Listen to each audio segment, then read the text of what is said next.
Child development and pedagogy की अपने इस वीडियो में मैं एम अली हैदरी सीटेट में पूछे गए कुछ इंपॉर्टेंट क्वेश्चंस को डिस्कस करूंगा। तो चलिए शुरू करते हैं। आज का हमारा पहला सवाल कहा यह जा रहा है कि निम्नलिखित में से कौन सा आधारभूत सहायता यानी कि स्कैफोल्डिंग का अच्छा उदाहरण है। स्कैफोल्डिंग का मतलब होता है समस्या समाधान को तब तक सिखाना जब तक बच्चे खुद से करना न सीख लें।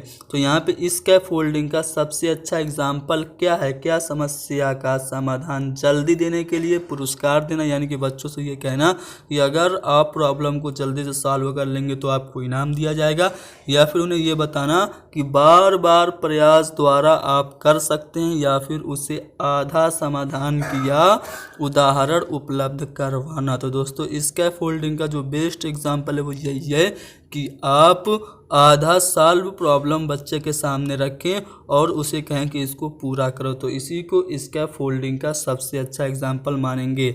अगला जो सवाल है वो ये कि आपकी कक्षा में सीखने की विविध शैलियों वाले बच्चे हैं, उनका आकलन करने के लिए आप क्या करेंगे? आपकी क्लासरूम में विभिन्न शैली वाले बच्चे हैं, तो क्या आप उन्हें समान अनुदेशन देंगे? बिल्कुल नहीं, समान अनुदेशन नहीं देंगे। जब बच्चे विभिन्न शैलियों वाले हैं तो उनको समान अनुदेशन क्यों देंगे? दूसरा है कार्यों और परीक्षणों की एक समान सेट देंगे। विविध शैली वाले बच्चे हैं तो एक समान सेट हमें नहीं देना चाहिए, बल्कि क्या करना चाहिए?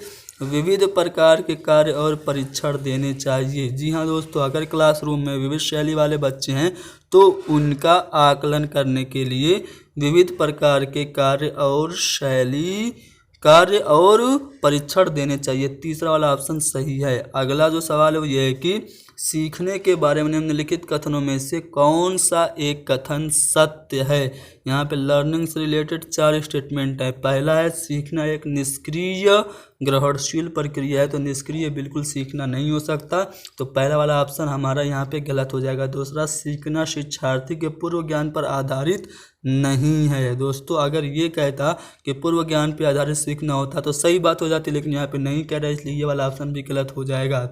तीसरा ऑप्शन है कि सीखना कौशलों के संचय के समान है, तो सिर्फ कौशलों का संचय करना ही सीखना नहीं होता, बल्कि सीखने को हम सामाजिक क्रियाएं हमारा सीखने को सुविधा देती हैं, तो यहाँ पे चौथा वाला ऑप्शन सही हो जाएगा। अगला सवाल है कि निम्नलिखित में से कौन सी एक महत्वपूर्ण गतिविधि बच्चों को सीखने के लिए सक्षम बनाती है? यहाँ पे 4 एक्टिविटी है। सीखने के लिए बच्चों को सक्षम सबसे ज़्यादा कौन बनाएगी?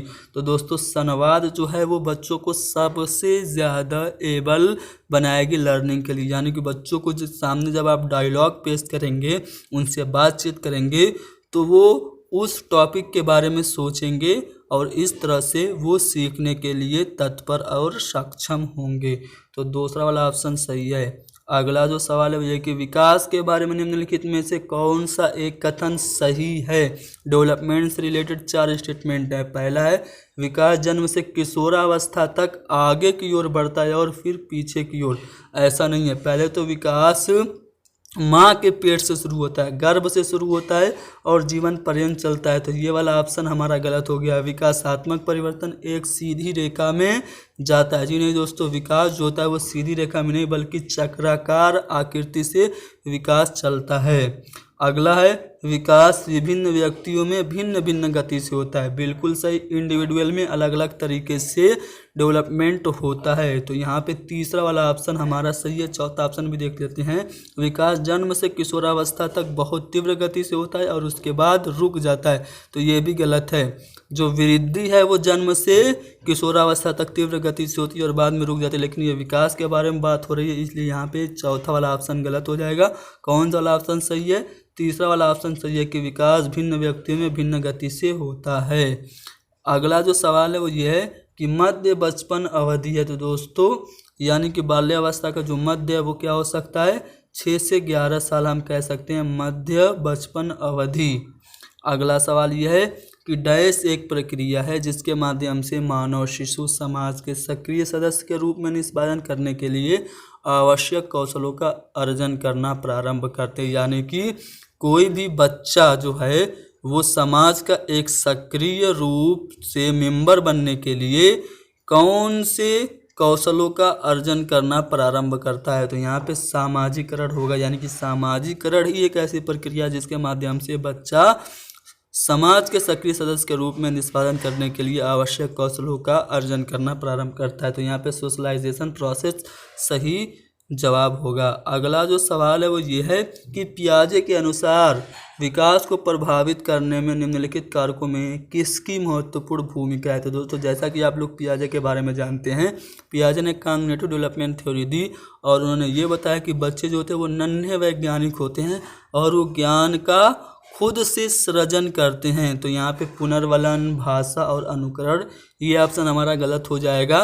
पियाजे के अनुसार विकास को प्रभावित करने में इन चारों कारकों में भौतिक विश्व के साथ अनुभव ये सबसे महत्वपूर्ण है तीनों, बाकी तीनों की अपेक्षा। तो हमारा तीसरा वाला ऑप्शन सही है। अगला जो सवाल है वो ये है कि पूर्व संक्रियात्मक काल में आने वाली संज्ञानात्मक योग्यता है। दोस्तों पूर्व संक्रियात्मक काल बताने से पहले मैं आपको बता दूं कि जीन पियाजे ने 4 अवस्थाएं बताई संज्ञानात्मक विकास की। पहले जो उन्होंने बताई वो क्या बताई, संवेदी पेशी अवस्था बताई। दूसरा जो इन्होंने बताई वो पूर्व संक्रियात्मक अवस्था बताई। और जो तीसरी इन्होंने बताई वो मूर्त संक्रियात्मक अवस्था। और चौथी अवस्था इन्होंने बताई वो औपचारिक या अमूर्त संक्रियात्मक अवस्था बताई। तो यहाँ पे जो संवेदी पेशी अवस्था होती है वो 0 से 2 साल होती है, पूर्व संक्रियात्मक अवस्था 2 से 7 साल होती है, और जो मूर्त संक्रियात्मक अवस्था होती है 7 से 12 होती है, और औपचारिक संक्रियात्मक अवस्था 12 से वयस्क होने तक होती है। तो यहाँ पे हमसे ये पूछा जा रहा है कि पूर्व संक्रियात्मक काल में यानी कि 2 से 7 साल में आने वाली संज्ञानात्मक योग्यता क्या होती है, क्या अभिकल्पनात्मक निष्कर्ष चिंतन है। तो दोस्तों अभिकल्पनात्मक निष्कर्ष चिंतन होता है आपका औपचारिक संक्रियात्मक अवस्था में। अमूर्त चिंतन की योग्यता भी आपकी औपचारिक संक्रियात्मक अवस्था में होती है। लक्ष्य उद्दिष्ट व्यवहार की योग्यता ये आपकी पूर्व संक्रियात्मक अवस्था की योग्यता है, जबकि दूसरों के दृष्टिकोण को समझने की योग्यता ये आपकी पूर्व संक्रियात्मक अवस्था यानी कि 2 से 7 साल के अंतर्गत आएगी। तो यहाँ पे चौथा वाला ऑप्शन सही होगा।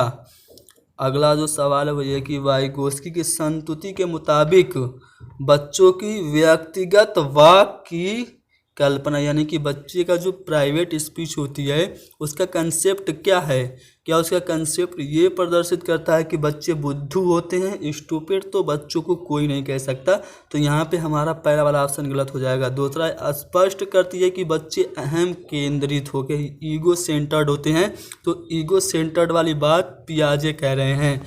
तीसरा ऑप्शन है कि प्रदर्शित करती है कि बच्चे अपने आप से प्यार करते हैं, तो ये भी गलत होगा।